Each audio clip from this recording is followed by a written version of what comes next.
If you're looking to create more width on the backswing, here's some tips and tricks to help you do that.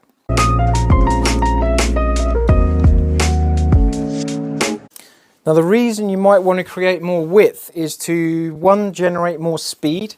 If we create a bigger circle, we've got more ground to cover and we can create more speed into the ball. If I swing on a really small circle with no width, I can't create as much speed through the ball to create some distance. Now in my opinion, it's good to work on things like this when you're not hitting golf balls. I like to do little tricks and little exercises off the golf ball to encourage the movement that you can then bring into the ball when you're hitting it. But practice is key. A lot of the times when people are trying to create more width, they're trying to get the club away from them, they're trying to get the club head creating more space. One thing that often happens is you move your body away to create that extra width, and then it's harder to get back to the ball to create consistent contact. So here's one that I like. So if I find something like this where I can put my head on it, I can put my head on the side of this bay here, and from here I'm trying to reach out as far as I possibly can. The main thing I really want to reach out with is the bottom of this grip, the butt end of the grip. If I get the butt end of that grip as far away from me as I can without moving my head away, then I'm creating maximum width. So I fix my head on here, I push the butt of that grip away, and I don't want to be somewhere in here. I want to really get that reached out. If I do that, I can get to the golf ball more consistently in terms of strike and create more speed from extra width into the ball. So not just the speed, but in addition to the speed, we also get a different angle of attack.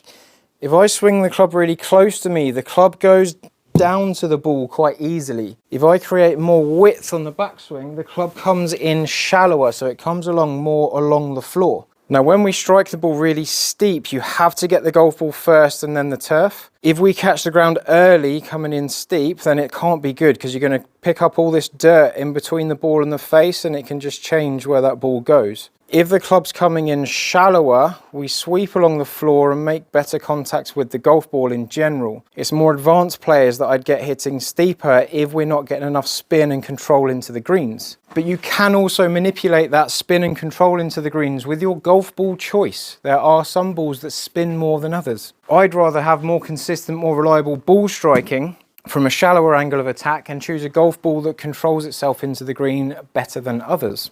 With the driver, the width is more important. It's very important to get really wide to come into the ball. Because we're going to come in shallower, we can hit up on the ball a bit easier.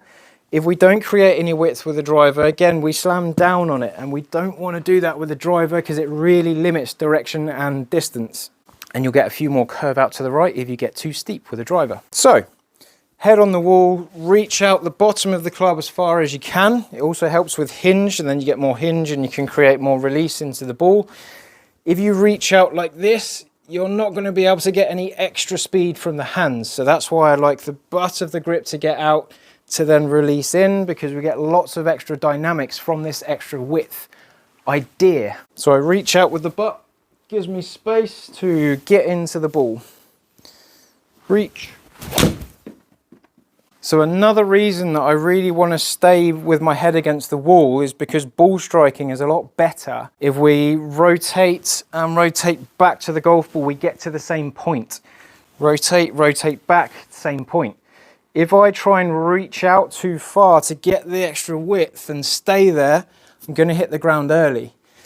If I transfer my weight back just right, I'm going to have a good day. We're going to get lots of extra speed. If I transfer back too much, I'm going to get it thin. I'm going to top it. I'm going to miss the ball. I'm going to strike too late on the ground. And you're waiting for a good day in terms of how much you slide back and forth. The more your head stays fixed and you reach out, the more you're going to come back to the ball. You're going to get more consistent ball striking in general with that added arc and speed from the swing. So I do hope that helps you in your journey. Give it a go, see how you get on. Don't forget to subscribe for more tips on the golf swing and on your golf equipment. And then we can all play better golf and enjoy it a lot more. See you on the next video.